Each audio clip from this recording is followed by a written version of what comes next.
hukumnya tenang, gelisah, bahagia, sedih. Nabi SAW mengatakan, ya fulan, wahai tuan, idza awaita ila firashika, jika engkau pergi hendak mau tidur ke kasurmu, faqul, maka bacalah, innaka in mutta min lailatik, jika engkau mati malam itu, mitta alal fitrah, engkau mati seperti baru lahir. Maka aslamtu nafsi ilaik, aku leburkan egoku, keakuanku kepada engkau. Wajjahtu wajhi ilaik, aku hadapkan wajahku kepadamu.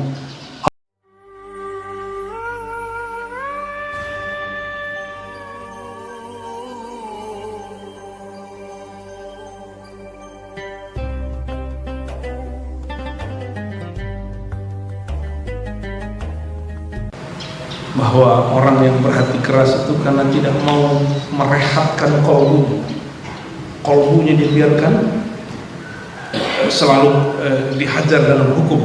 Ini hukumnya A, ini hukumnya B, ini tidak boleh, ini haram, ini bid'ah. Begitulah terus, nggak pernah rehat kolbunya. Sedangkan kolbu hukumnya boleh tidak boleh itu pada tubuh, haram, makruh, mubah, sunnah. Sunnah itu nggak ada hukumnya sebenarnya. Yang ada dalam bahasa ini mandub atau mustahab. Lalu baru wajib. 5 hukum ini diringkas kemudian jadi halal, haram, gitu ya. Yang ringkasnya sunnah, bid'ah. Itu bukan hukum qalbu, itu hukum tubuh. Kalau qalbu hukumnya bukan halal haram. Qalbu itu hukumnya tenang, gelisah, bahagia, sedih. Itu hukumnya qalbu. Coba kalau ngaji begini, apa yang dirasakan qalbu? Itu dia kena hukum di situ.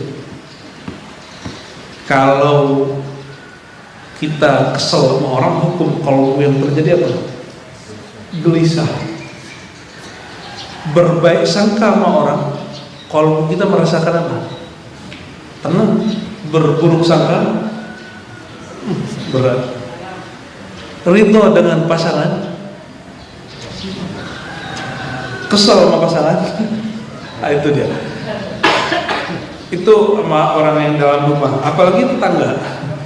Ya, jadi harus mulai kemudian menatanya di situ. Jadi itu hukumnya cuma tenang, tidak tenang, bahagia, sengsara atau sedih. Ya.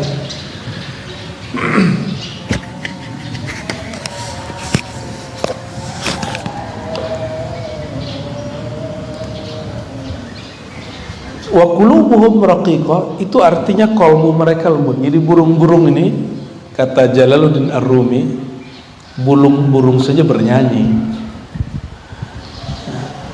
Makanya kalbu mereka lembut. Kira-kira begitu. Jadi kalimat yang tadi itu tentang seni, tentang musik. Burung-burung itu bernyanyi. Dan para imam kita mengatakan betapa terhijabnya hatimu masih membedakan antara indahnya suara burung dengan indahnya suara manusia. Burung suaranya indah gak? Kalau burung boleh dinikmati suara kicauannya, masa suara manusia gak boleh dinikmati? Gimana? Ya. Dan hari ini orang mengharamkan nyanyian, padahal bukan nyanyian itu yang salah, atau gaya orang yang menyanyinya. Di masa dahulu orang kalau mengikuti penampilan nyanyi itu diiringi dengan tari perut. Kebayang tari perut? Kalau di negeri kita kayak orang-orang seksi terus disawer gitu ya. Kata Imam Syafi'i, orang yang menghadiri kegiatan seperti itu persaksiannya ditolak karena dia menghadiri majelisnya orang-orang fasik. Dulu nih, oke, coba perhatiin. Sekarang hal begitu dapat kita nikmati di handphone. Apakah setiap orang yang menyaksikan itu di handphone, persaksian dia ditolak karena dia nonton sesuatu yang fasik? Maka ternyata kita yang salah dapat riwayat. Imam Daruqutni punya kitab Sunan Daruqutni, itu meriwayatkan satu kalam dari Nabi SAW bahwa yang haram itu bukan musiknya, bukan syairnya. Yang haram itu isinya. Hasanuhu hasan, gitu di dalam riwayat beliau. Yang kalimatnya bagus, hukumnya bagus. Kita ini nggak bisa lepas dari suara-suara dan indah. Betapa anehnya ada radio mengharamkan musik, tapi antara acara dengan acara tertentu dia putarnya bunyi suara burung. Itulah pertanyaan kami, ya. Kalau burung boleh berkicau, masa manusia nggak boleh berkicau? Kalau burung berkicau bernyanyi, masa kita nggak boleh bernyanyi? Kalau dengerin suara burung itu halal, kenapa suara manusia nggak halal? Nah, itulah bahaya doktrin. Ketika orang didoktrin bahwa ini haram dan tidak memperhatikan sesuatu yang lain. Dan kalau kita buka Sahih Bukhari, Sahih Muslim, itu Nabi dan para sahabat kalau lagi kerja bakti selalu bersyair dan mendendangkan syairnya. Dan syairnya isinya tauhid. Ya. Oleh karena itu, kita nggak akan sibuk dengan masalah pakai terbangan, pakai rebana atau pakai gitar, itu nggak ada urusan sebenarnya. Urusannya adalah syair yang kita bawakan itu apa? Ya. Apakah salah si gitar punya suara indah? Tapi nggak juga. Kalau nggak ngerti kuncinya, bisa indah nggak? Nggak ngerti kuncinya gitar, bisa indah nggak bunyinya? Enggak. Gitar haram. Gitar mengeluarkan suara yang indah. Itu burung juga mengeluarkan suara indah. Kenapa burung boleh, gitar nggak boleh? Apa yang salah? Ya, kita yang terhijab sebenarnya. Oh, kalau burung alami. Alami itu bahasa Indonesia atau bahasa Arab? Nature. Kalau alami bahasa Arab, sesuatu yang bersifat alam. Gitar itu juga, ya. Oh, kalau gitar Arab boleh, kalau gitar Indonesia nggak boleh. Lo urusannya apa? Emang ada beda gitar Arab sama gitar ini? Oh, beda bunyi dan bentuknya. Itu gitar, itu rebana sudah ada sebelum masa Rasulullah SAW. Jadi rebana katanya cuma boleh rebana, enggak juga. Rebana itu dipakai dulu oleh kaum pagan ketika mereka nyembah berhala. Orang Arab ya bisanya buat rebana, tapi orang Persia, orang Turki, orang Rum bisa membuat musik. Itu yang sekarang kita lihat di Turki ada ney, ya, ada macam-macam ya, kecapi. Itu beberapa jenisnya diciptakan oleh seorang Muslim hafiz Quran namanya Al-Farabi, Abu Nasr Al-Farabi, yang dikafirkan oleh sebagian orang. Saya tidak mengkafirkannya. Maka teman-teman, sahabat-sahabat, saudara-saudariku yang bukan Allah, waqila qulubuhum raqiqah, ini penting ya. Kalau burung itu hatinya lembut, itu karena mereka suka bernyanyi. Begitu kata beberapa guru kami ya, dan ternyata mereka guru-guru kita, ketika kita cek itu diambil dari kalam-kalam Jalaluddin Ar-Rumi ya. Dan orang-orang yang masih memisahkan antara suara alat musik, suara burung, suara indah manusia, itu orang-orang yang hatinya terhijab daripada Allah Subhanahu wa ta'ala ya. Satu kali Nabi Muhammad SAW lagi jalan malam-malam, tiba-tiba beliau berhenti, dan berhentinya lama. Ternyata di samping beliau berdiri itu ada rumah Abu Musa al-Ash'ari. Abu Musa sedang membaca Al-Quran dan itu indah sekali. Besok pagi Nabi mengatakan Abu Musa diberikan suara seruling Daud. Tapi apa pendapat kita semua? Jika suara Nabi Daud itu burung yang tadinya nyanyi ikut dengerin. Nabi Daud kalau sudah asik baca Mazmur atau Zabur itu bisa 2-3 hari nggak berhenti, nggak makan. Dia cuma baca dan indah sekali. Jadi Zabur itu kitab suci yang dibaca dengan suara indah. Angin berhenti, hewan berhenti. Itu hewan karena dia nggak sadar, dia belum makan, tapi dia sudah berhenti, itu mati di situ. Jadi beberapa burung dehidrasi mati, beberapa hewan nggak makan mati dalam mendengarkan suara Nabi Daud. Angin berhenti, ternyata berhenti. Tapi manakah yang lebih dahsyat? Bacaan yang membuat burung-burung berhenti, angin berhenti, atau bacaan yang membuat Sayyidina Muhammad SAW berhenti? Ini yang baca Abu Musa al-Asy'ari, yang berhenti siapa? Nabi Muhammad SAW. Apa kata beliau? Kata Abu Musa, kalau aku tahu kau sedang mendengarkannya wahai baginda, aku akan membaca lebih indah dari itu. Ya, maka setiap umat Nabi Muhammad ini adalah pewaris Nabi terdahulu.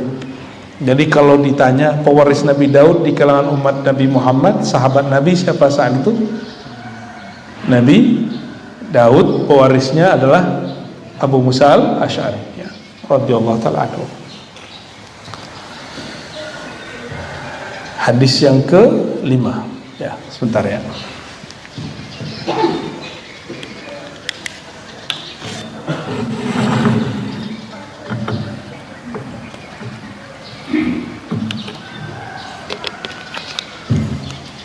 Al-Khamis, yang kelima, an Jabir, dari Sayyidina Jabir, annahu ghaza ma'an Nabi sallallahu alaihi wasallam qibala Najd.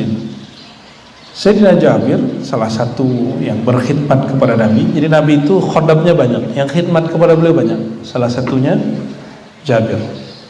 Di antara anak-anak itu Anas, di antara pemuda itu Jabir. Dia berperang bersama Nabi sallallahu alaihi wasallam qibala Najd, mengarah ke Najd. Najd itu sekarang yang jadi Saudi. Jadi Nabi itu kan Madinah, Mekah, itu namanya Hijaz. Di luar Mekah Madinah namanya Najd. Itu yang sekarang menjadi Saudi. Jadi tidak semua wilayah yang sekarang, yang dulu Nabi tempatin itu sekarang menjadi negaranya Saudi. Ya, sekarang sudah banyak wilayah di sana. Falamma qafala Rasulullah SAW qafala ma'ahum fa'adraktuhumul qailatu fi wadin kathiril 'idah, ya, fanazala Rasulullah SAW wa tafarraqa an-nas yatazilluna bisyajar, ya. Biasa dulu jangan bayangkan Nabi itu kalau bergerak pakai tank, pakai truk, pakai pesawat, enggak. Itu manual, menggunakan onta, menggunakan kuda. Nah, sampailah Nabi di suatu lembah, ya, yang agak sedikit hijau. Maka Rasulullah SAW turun dan orang-orang kemudian yastazilluna bisyajar, mereka berlindung di bawah pohon-pohon. Ya. Di saat Nabi SAW berlindung di satu pohon, ternyata ada yang nguntit beliau. Nama pohonnya Samurah, ya. Fa'allaqa biha sayfahu. Nabi kemudian naruh pedangnya digantung. Wa nimna naumatan. Lalu kami rehat dan tidur sejenak. Fa'idha Rasulullah SAW yad'una wa idha indahu Arabi. Tiba-tiba Nabi memanggil kami dan ada orang Arab Badui, ya. Faqala inna hadha ikhtarata ala sayfi wa ana na'imun. Ya, ada orang Arab tapi sudah lemes. Jadi Nabi manggil bukan ketika kejadian, tapi setelah kejadiannya selesai. Apa kata Nabi? Ini orang tadinya menodongkan pedang kepadaku. Ikhtarata ala sayfi wa ana naimun fasghaitu wa huwa fi yadihi salta. Ya. Ketika nodongin pedangku masih gantung dan dia ambil, dia sita. Qala may yamna'uka minni, Muhammad, siapa yang menghalangimu dari pedangku ini? Qultu, aku menjawab Allah 3 kali, yang ketiganya orang itu jatuh. Berarti Nabi kalau baca Allah jadi senjata. Hari ini orang baca Allah Akbar kita takut aja enggak? Kenapa? Karena Allah Akbar digunakan dan dipolitisasi. Akhirnya keramatnya Allahu Akbar hilang. Jadi yang pernah dulu bertakbir untuk membentak orang itu tobat. Kenapa? Imam Syarri Sabti bertobat daripada baca Alhamdulillah. Di saat orang-orang semuanya sengsara, beliau senang. Jadi semua rumah, semua toko kebakar kecuali rumah dia, kecuali toko dia. Apa kata dia? Alhamdulillah rumahku gak kebakar. Kata Imam Syarri Sabti, aku minta ampun kepada Allah, bertobat karena membaca Alhamdulillah tidak pada tempatnya. Kok ada orang tega baca Alhamdulillah di saat orang-orang sedang bersedih? Nah, hari ini orang-orang cuma karena pilihan politik takbir untuk bentak orang lain. Ya. Saya pernah begitu juga dulu tuh waktu masih mahasiswa, tapi waktu 2019 kita nggak ikut-ikutan. 2016 saya udah paham ini nggak benar. Ya, takbir begini nggak benar, makanya tidak menang-menang. Kecuali yang pertama, yang menang cuma karena yang pertama itu masih betul-betul sholawatnya dahsyat, ya ngumpulnya benar. Tapi yang berikut sudah disusupin syaitan. Maka yang pertama itu sudah genting, sudah sulit menang, tapi Allah menangkan. Karena takbirnya masih takbir yang dengan adab, sholawatnya masih sholawat yang pakai adab. Yang berikut udah enggak. Ya, maka ada seorang Habib wali di Yaman.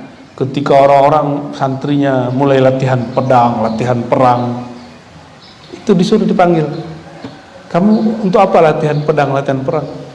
Jawaban mereka apa? Kami menghadapi akhir zaman, wahai Rasulullah. Wahai Al-Habib. Ya. Apa jawaban si Habib? Coba ya, kalian bertakbir. Ya, beliau taruh tisunya. Coba kalian takbir. Bertakbirlah mereka. Itu tisu nggak gerak sama sekali. Itu benda nggak ngaruh sama sekali. Maka beliau bilang, gimana kamu mau menggetarkan musuh? Takbirmu pun tidak menggetarkan aku yang megang ini, tidak menggetarkan kertas ini. Itu penting sekali. Jadi betapa masih jauhnya kita dari persiapan rohani, ya.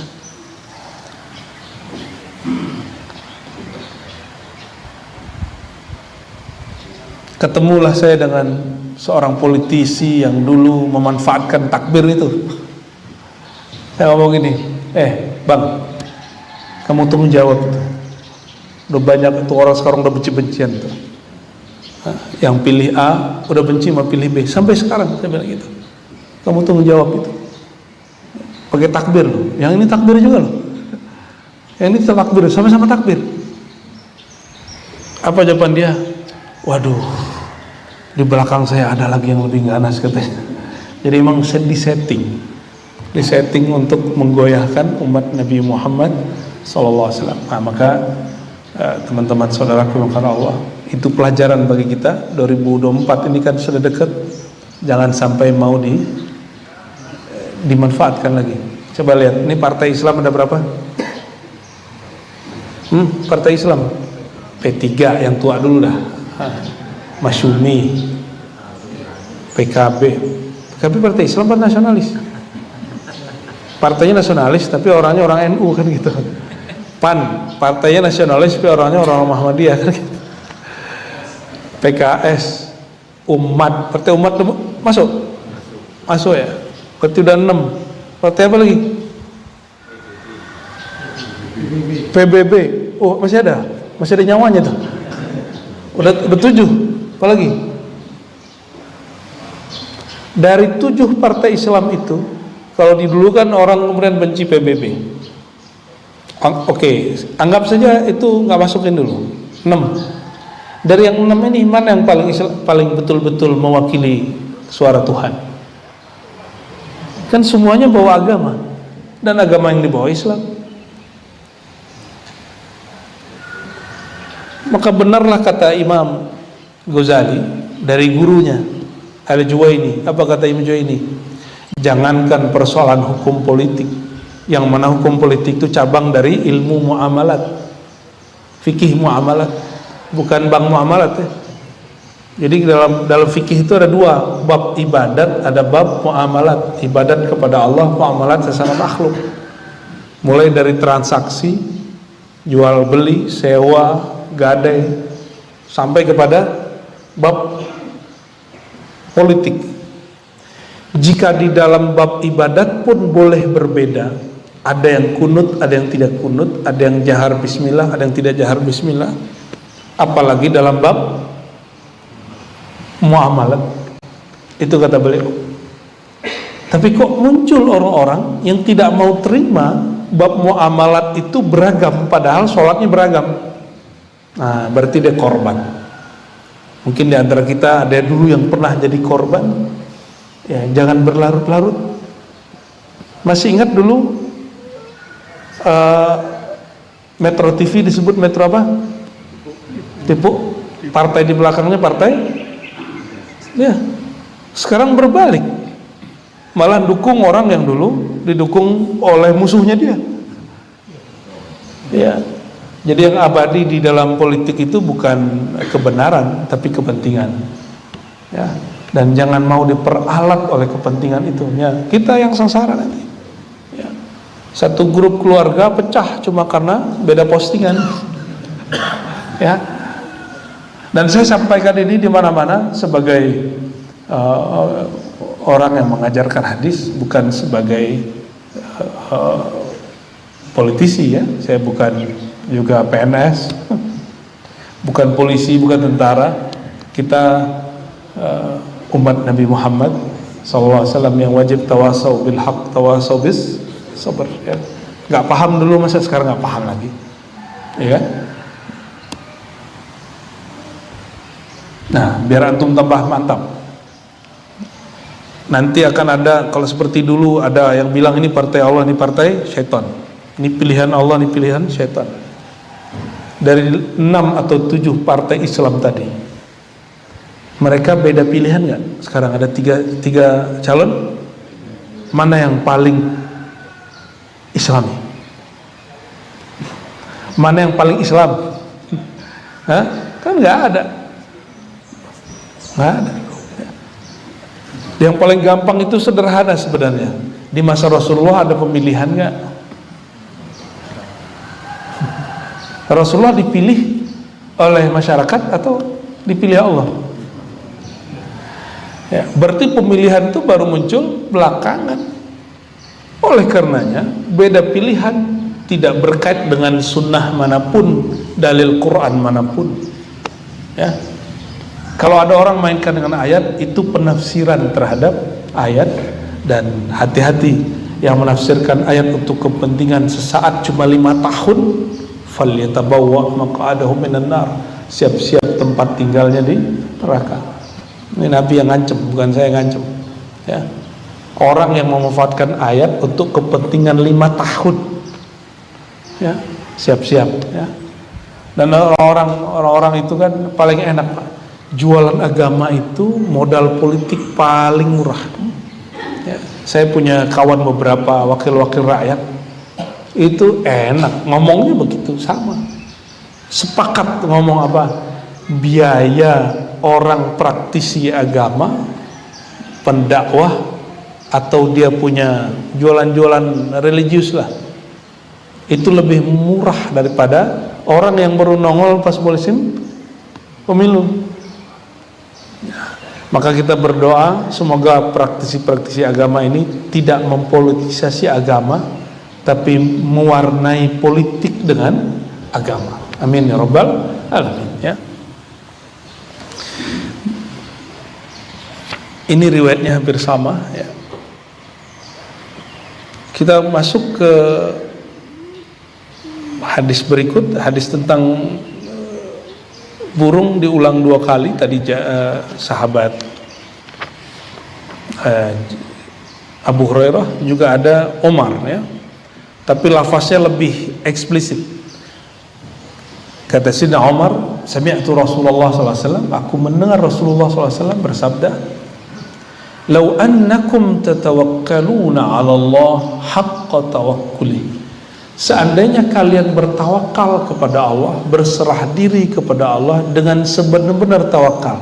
Perhatikan, tadi tawakal bab qalbu, bukan bab amal jasad. Jadi orang kerja, orang malas itu nggak ada urusannya dengan tawakal. Tawakal itu urusan qalbu. Orang jobless, orang yang punya job, orang yang aktif kerja atau pensiun, itu nggak ada urusannya. Urusannya urusan hati. Urusan hati ya. Seandainya kamu bertawakal kepada Allah dengan tawakal yang kuat, la razaqakum kama yarzuqut tayr, maka Allah akan memberi rezeki kamu seperti Allah memberi rezeki burung. Taqdu khimasan wa taruhu bitanan, berangkat dia perutnya lapar, pulang perutnya penuh. Hadis ini riwayat Imam Tirmizi, kualitasnya hasan ya.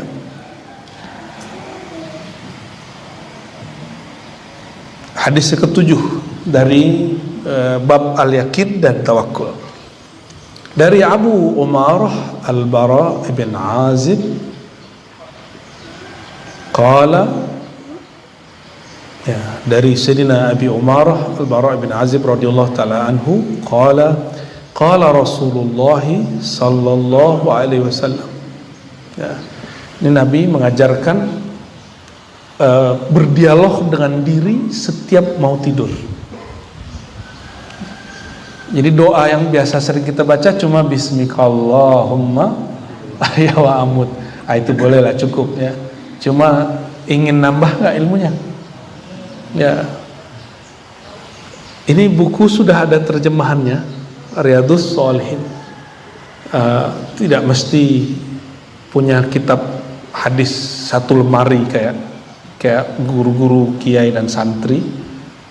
Coba cari nanti terjemahan Riyadhus Shalihin, dan satu lagi Al-Azkar An-Nawawiyah, zikir-zikir Nabi yang ditulis oleh Imam Nawawi. Nah, salah satunya adalah bab tawakal. Di bab tawakal, setelah disebutkan bahwa tawakal itu adalah kondisi hati, konsep berfikirnya di dalam hati, maka sekarang ada wiridnya, ada bacaannya. Inilah perbedaan antara Nabi SAW yang ahli ma'rifat dengan orang-orang yang hari ini suka wiridan. Jadi orang hari ini memburu wiridan ijazahan, bukan memburu pemahaman. Didatang ke kiai pasti bilangnya gini, "Yai, apa wirid supaya dagangan ane laku gitu. Apa wirid supaya kerjaannya sukses." Jadi kita itu datang ke kiai minta beban, padahal ada yang membuat kita nggak terbebani dengan beramal. Itulah bab tawakul. Dia tetap beramal tapi nggak merasa terbebani ya. Ini dia ya.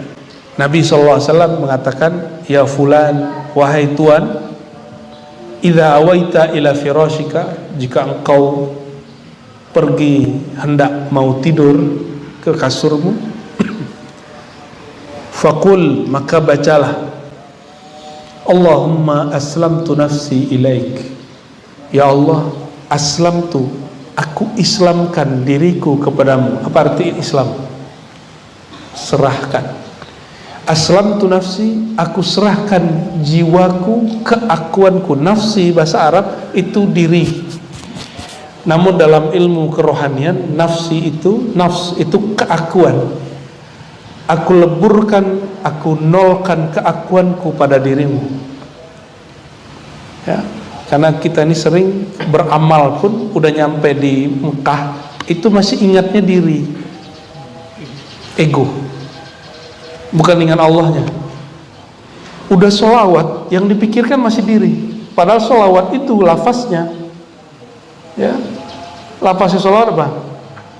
Allahumma sholli, ya Allah, sampaikanlah salawatlah engkau kepada Nabi Muhammad. Berarti yang sholawat siapa? Allah. Sallallahu ala Muhammad. Allah berselawat kepada Nabi Muhammad. Yang salawat siapa? Ya. Udahlah Allah yang salawat, kita dikasih 10. Satu kali engkau bersolawat, engkau dapat keberkahan 10. Betapa Allah itu tidak keakuan. Masa kita datang kepada Allah dengan keakuan, ya?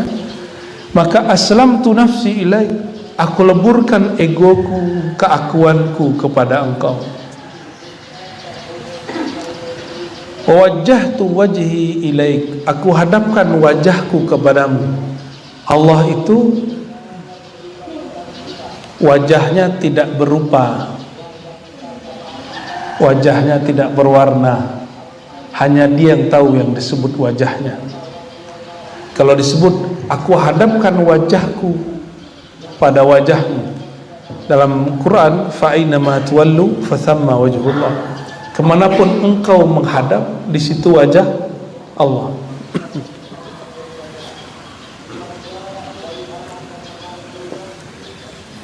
Wajah itu fungsinya apa? Kita kalau natap orang, itu yang ditatap wajahnya apa dengkulnya? Berarti wajah itu tatapan, objek yang ditatap. Kalau kita ngobrol sama orang, kita tatap nggak wajahnya? Nah, wajah Allah itu sebenarnya Allah pantulkan melalui kolbu. Maka kolbu kemanapun melihat, jika dia menatap kepada Allah, mengingat Allah, dia disebut sedang menatap Allah Subhanahu wa ta'ala, ya. Jadi di tempat apakah, cerminan apakah Allah memantulkan pencitraan wajahnya? Itu pada kolbu manusia, ya. Jadi nggak usah jauh-jauh mau ngeliat kemana-mana. Maka ini yang kita kasih pertanyaan berkali-kali kepada jamaah yang mau pergi haji umroh. Allah di Mekah dengan Allah di Depok sama nggak? Allah di Jakarta dengan Allah di Madinah sama nggak? Lah sama. Kenapa sholat di Mekah itu sama dengan 100.000? Sholat di Madinah sama dengan 1.000? Karena kolbu kita di sana energinya lebih kuat. Maka semua orang yang masuk Mekah pasti nangis. Nah, nangis itu antum nggak dapetin di sini, dapatnya di sana. Benar nggak? Oleh karena itu frekuensi sholatnya dilipat gandakan jadi 100.000 karena energi itu. Jadi sholat itu energi sebenarnya. Maka Nabi SAW kalau kelelahan, beliau menyegarkan badannya dengan sholat. Apa kata beliau? Arihna bis sholat, rehatkan kami dengan sholat. Karena ketika jalan itu capek, monoton. Nah, Nabi rehatnya pakai sholat. Karena dalam itulah beliau ngecas kolbunya, ya.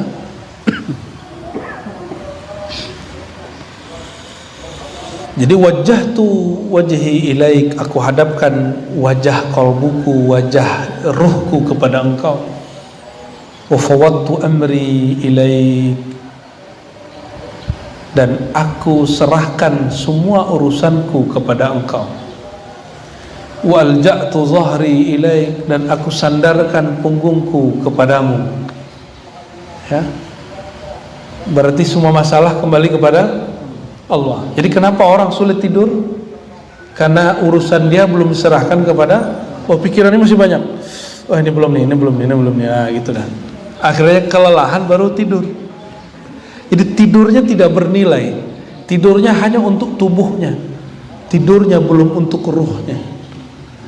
Coba sekarang mulai malam nanti ini dicari doanya. Ya. Dicari buku ini, bab yakin tawakul, atau dicari kitab Azkar Nawawi, sudah ada di online. cari doa-doa sebelum tidur dan salah satu doa sebelum tidur ini. Bedanya kitab Azkar Nawawi itu manual amalan doa. Kalau ini disebutkan makrifatnya doa itu apa? Ini dia. Karena setiap doa itu ada nilainya. Nilainya doa A ada pada bab tawakal. Ini kabut asap apa kabut embun ini? Embun, masih embun ya. Alhamdulillah. Depok masih aman berarti. Jakarta sudah gawat ya. Raghbatan wa rahbatan ilaik, dengan penuh harap dan takut kepada engkau. La malja wa la manja. Jadi manja itu bahasa Arab ternyata ya. La malja, tidak ada tempat menyandarkan diri, wala manja. Tapi jangan cocok logi. Manja bahasa Arab tempat jalan keluar, mencari jalan keluar. Kalau manja bahasa Indonesia bermanja-manja lain ya. Wala manja minka illa ilaik. Tidak ada tempat mencari keselamatan dari siksamu kecuali kembali kepada engkau. Kalau kita ketemu orang jahat, selamatnya itu menjauh dari dia. Tapi kalau kepada Allah supaya selamat, karena Allah ini bukan penjahat, maka kembali mendekatinya ya. Amantu bi kitabika alladhi anzalta, aku percaya dengan semua kitab yang kau turunkan, dan wa nabiyyika alladhi arsalta, dan nabi yang kau utus. Ini cuma 2,5 baris. Apa kata Nabi? Ini kalau mau meninggalnya, meninggal nggak ada dosa, nggak ada beban. Baca doa ini dengan pemahaman yang tepat. Pemahaman dibaca aja, baca Arabnya, baca maknanya, lalu diresapi, tidur. Kata Nabi, fa innaka in mutta min lailatik, jika engkau mati malam itu, mitta alal fitrah, engkau mati seperti baru lahir. Itu disebut mati dalam fitrah. Semudah itu loh. Allah itu hanya perlu pengakuan. Jadi kita ini melafazkan pengakuan, Allah terima. Wa in asbahta, jika engkau masih diizinkan bangun pagi, itu adalah asabta khairan, engkau mendapatkan kebaikan dan keberkahan. Pasti happy ya, pasti orang begitu happy ya. Kalau saya dulu masih ingat, kalau sebelum tidur tuh ingat gini, ya besok ngantor lagi, harus tidur segera gitu. Jadi yang dipikirkan kolbunya hanya menatap pekerjaan, maka bangun tidurnya lelah, nggak rehat ya, bener ya. Besok baru bangun tidur, bukan mikirin gimana mau ke masjid duluan, tapi baru bangun, aduh kerja lagi nih, berangkat lagi nih. Malam tadi saya pulang jam 12 dari kajian kami di Ciputat. Kebetulan kami menghidupkan maulid full, baca full dari maghrib sampai jam berapa gitu, maulid, habis itu zikiran. Jam 12 baru beres. Ya Allah, itu Ciputat nggak ada matinya, macetnya Masya Allah ya. Belum naik flyover udah macet belum ya, masih turun tambah parah lagi. Itu pasar Ciputat. Tapi kalau nggak ada begitu, mati juga ekonomi kita ya. Seperti zaman pandemi ini, bapak-bapak ini pandemi kan di rumah aja ya. Saya enggak, saya pandemi itu tiap malam, hampir tiap malam keluar, cuma ngelihat ya, menangisi apa yang dilihat sebenarnya. Ya Allah, kenapa begini? Ya Allah, mohon dibantu. Ya Allah, begitu aja tuh ya. Minimal 2 atau 3 kali semalam, seminggu ada 3 malam atau 2 malam saya keluar aja tuh, ngeliatin pasar kayak rumah hantu ya, sama-sama itu. Nah, maka sekarang kalau ngeliat macet tuh antara bersyukur dan pegel kaki. Pegel sih kaki, tapi alhamdulillah, alhamdulillah ekonomi jalan ya.